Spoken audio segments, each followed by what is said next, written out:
Called a faulty rash. Welcome back. So we got some parts have landed. New dynamo as well. I'm just going to take off the pulley off this old one here, and we'll do a swap onto the new one, and it should be good to go. Okay, keep all of them on the dynamo. Okay, so the keyway there is on. Hopefully this fits. Should do, yeah, it's perfect. Okay.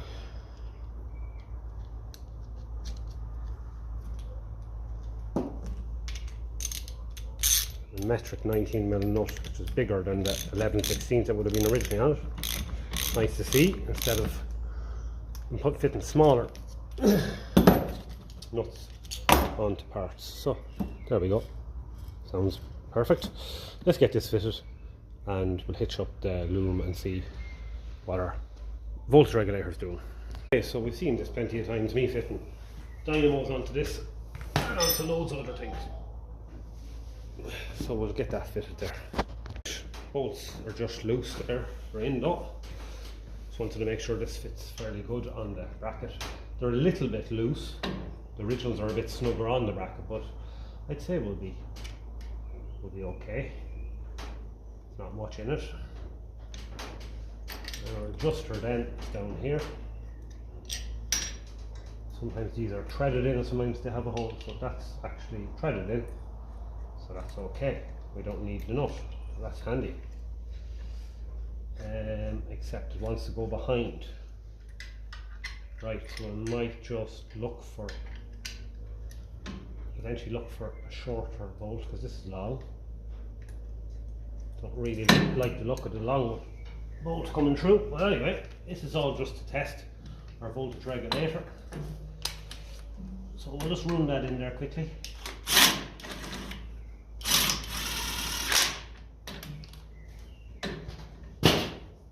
Okay, that's a bit too tight.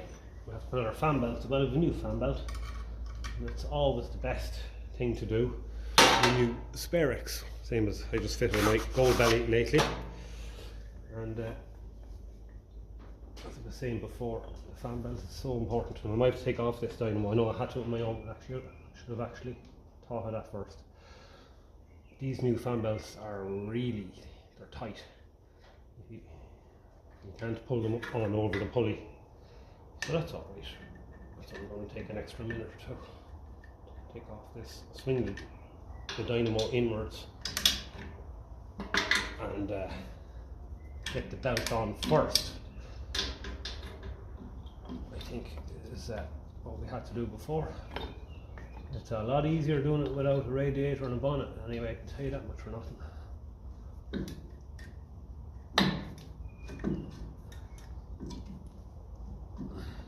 Okay, I might have to take off the adjuster bracket as well. Yeah, as luck would have it. Right, I'll come back, because this is a little bit awkward. I'll come back when I've that ready to go on and I'll show you how I do it. The dynamo is off there. I'm just going to move the camera because I'm sitting here and I can't see what's actually being recorded. I'm just going to drop the camera down a little bit on the stand so I can make sure that you're able to see what's going on here. Okay.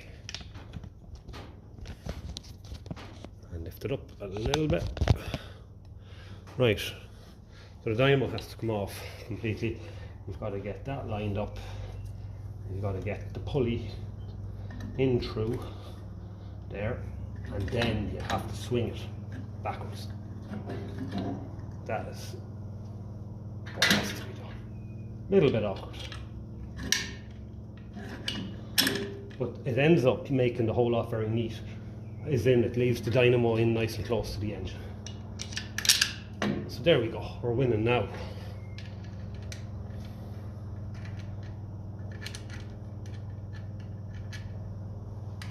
One of these nuts is probably for one particular bolt, so it's just going to be a matter of finding out which one.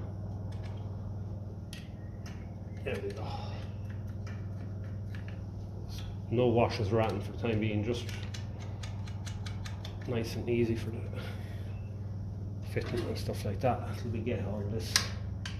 Yeah, so that's gonna tension lovely, because it's in so close to the engine. It'll give us loads of wiggle room for tension. As you can see, it's filling up the pulley there. It's wide enough for the pulley, so I'd be very happy with that. So what we'll do is we'll run it in with the drill here.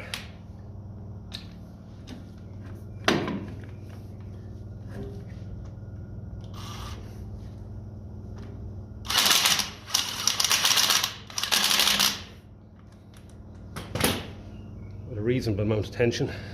It's probably not enough, but it'll do for what we want here. And we'll just get our span, our socket ready here, just to whip up these.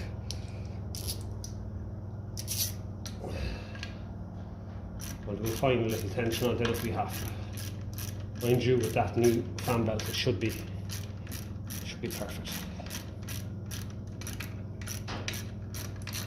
And we'll just do a last little tighten on the front of the pulley, make sure all of that is in line. It's pulled in enough. That should be enough there.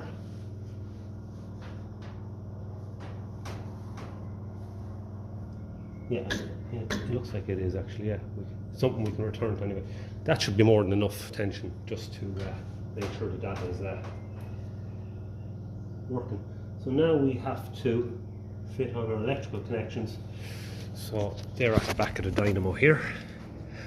So we got our field coil up the top. We have no battery cables on our battery at the moment, so you don't have to be worried about that. And we got our, you can nearly swear these are upside down compared to the one that was on it. It's no big deal. That's nice and neat there. We obviously have to clear that fuel pipe. Now, that's all nice and safe. That's cool. The only thing I will do actually is I'll polarize the dynamo actually now while I'm at this stage. I don't have the positive lead on the battery either. So I'll just take them off. That was nice just to make sure everything fits okay, and we can use the loom we made. That's a nice snug fit. That one's not great, so we'll just get the pliers and give him a quick squeeze while we're at it. Okay, to polarize, we have all the wires off the back of the dyno. We have our earth lead connected to the battery. I'm just going to snug him here, make sure he's making a good connection, and he is.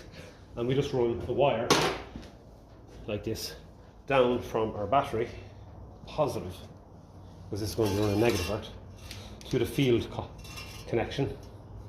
So we'll make sure we get a good connection on the battery here to do this job. It only takes a second. We do have to be careful we don't go touching the electrical. See that little spark?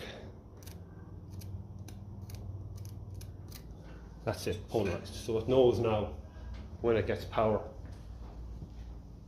what way to go about things, what way to produce the power, positive or negative earth, or in which case we're negative in this tractor. So back on with our field coil. Is it a better connection now? Yep. On with our D or dynamo.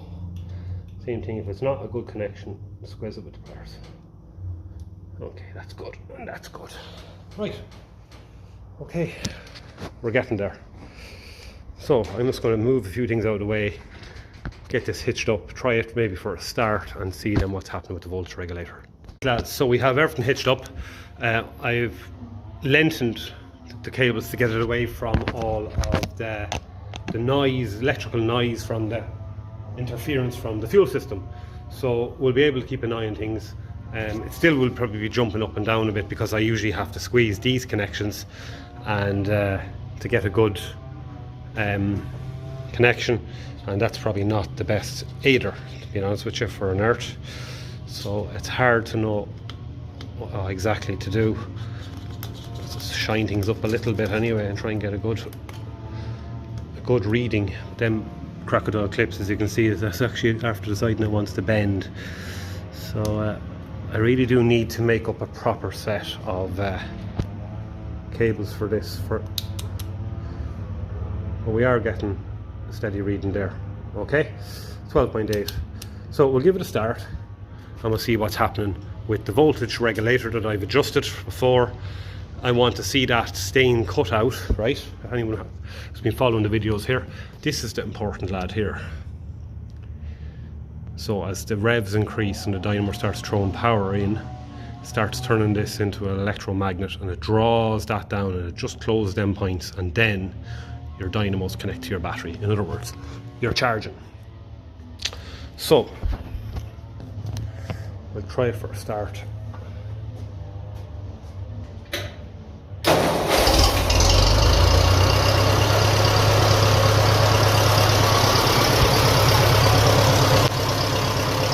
That's a good sign. So that's closed.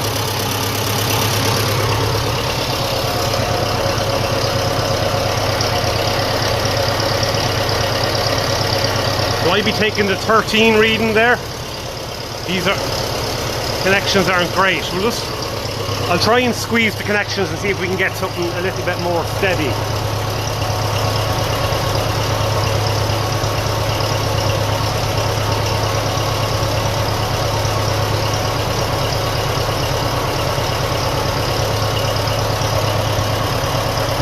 Yeah, that's doing its thing. Now I'm going to reduce the revs. I want to see this cutout open.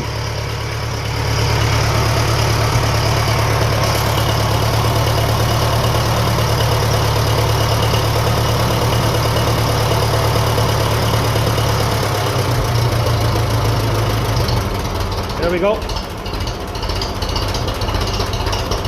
She's open. And our light should be on. I want to give it a bit of rev now and close it.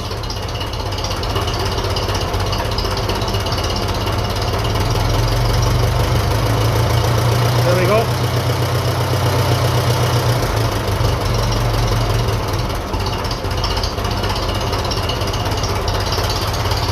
We have a charger that is set very well. So when we lift up the revs, starts closing, and we're just at about 13 revs when it does that, 13 volts, so that's perfect. Okay, so one more thing I want to do is try and find out exactly when it closes.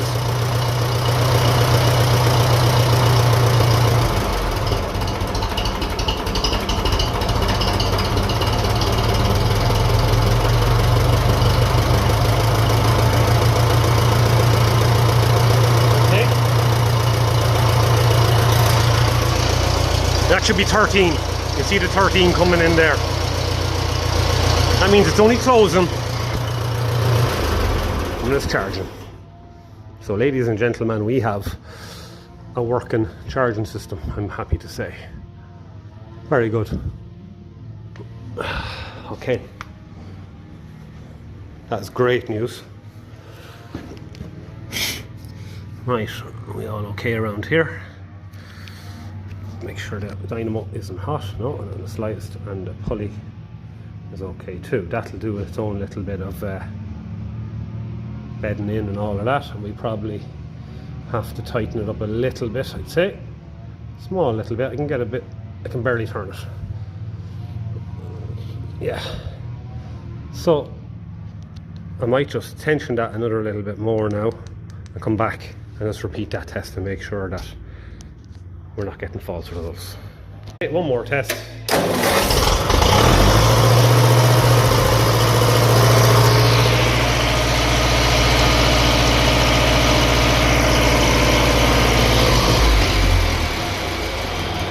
And we're out of petrol. That's okay. That's alright. And it's after charging it up from 12.8, as you can see there, to 13. Will come back down to its natural state of charge. But I just want to see what sort of maximum volts is thrown out, and if it's thrown out too much, I start tightening back in, loosening the voltage regulator side, the screw on the back there. It's just below the resistor there, you can just see it there, beside the other one there. Loosen him off till I see something around about, I like to go no more than about 13.8 on these, 13 and Yeah, about 13 by day, because if you have 15 volts in your battery going into your battery, you have 15 volts going into your coil, that's 12 volts, so it will shorten its life. So let's go and throw another drop of petrol, give it a bit of rev, and see what is happening when it's on a bit higher rev. Okay, so I don't know, did I record that there? It was running up there, spiking fairly high, so I'm just taking off the battery cable. I'm just going to get a screwdriver and I'm going to loosen the voltage regulator adjustment nut screw, and we'll see what's happening there. Just do the test again and make sure that it's not spiking too high. Okay, now these are fiddly, as in they can be very bloody sensitive. So I'm just going to give it a bare half turn and see. Right, so we're going to repeat the test. Again, these connections are just a pain in the arse because I'm trying to squeeze them here and there, and as soon as I let go of them, they're giving false bloody readings. I'm trying to keep the, as you know, the voltage regulator back from the ignition system and points and all of that. So we'll start it again and we'll see what's going on. I'll just throw on the battery lead and we'll see. Yeah, it's way more important in a petrol that you have the right voltage coming in from the charge system, because it'll fry the coil if it's too high.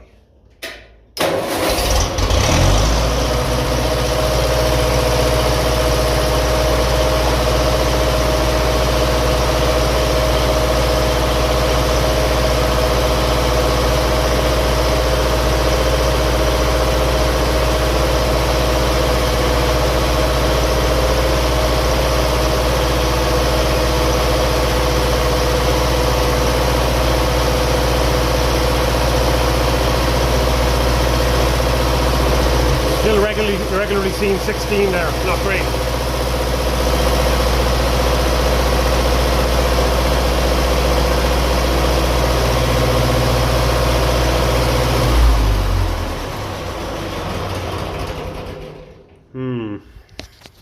So I'm just going to give the engine a break there now. Don't want it getting hot, but it's okay. It's just warmish there, it's alright. Yeah, that's okay. We'll give it a break. In the meantime, we'll just go and do the same thing. It's just so hard to get a bloody proper reading off this. You can just go by the highest values. I might have to go and make up a better connection, because that's just not good enough. Like, that one's all right. If I got another one of them, maybe, I don't know. It's just not great for getting a proper steady reading. Like, anyway, we'll see where we go next. It looks like we have a charger. It's still hard to get a very level reading on it, of course, but look, it's doing what it's meant to do. So we'll keep an eye on it. We'll check it again tomorrow, and I have the voltage limited, we'll say, to about 13.8. So just it's nice and friendly for our coil there. That's not getting hot at all there, and same with the engine. It's only been running for a couple of seconds every now and again. So we're going to leave it there for today. But that is our dynamo fitted. That's just nicely warm. Thanks be to God, not too hot. Our fan belt is fitted, and the pulley's not hot as well, so that's a sign that nothing's slipping and stuff like that. And we had a slight fuel weep there, so I tightened that up, and it's nice to see that's nice and dry.